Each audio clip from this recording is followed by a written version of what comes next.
labai didelis žmonės, būrys žmonių, kuris dirba kažkur, jie turi 20 tik tai kareivių, yra tik tai per visą Lietuvą, 20 tokių specialios pajėgos kareivių, kurie saugo mumis nacionalistų ir tas būrys vadinasi Aras.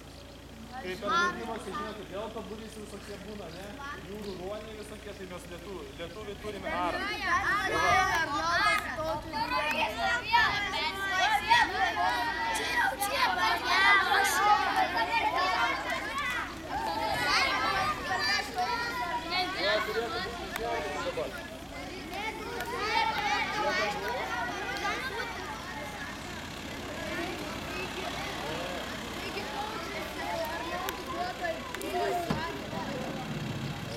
Paplojam.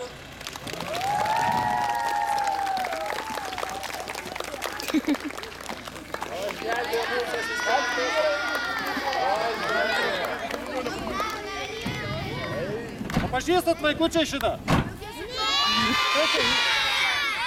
Čia gi jūsų instruktorius.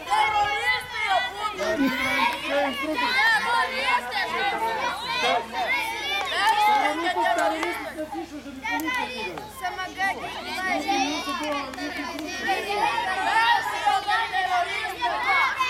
Būtų tam pasiklausyti, kad jūsų stalus kūrė. Būtų tam pasiklausyti, kad šias būtų. Tuoj po porą minučių mes pasiruošim ir tada galėsim pasišnekėti.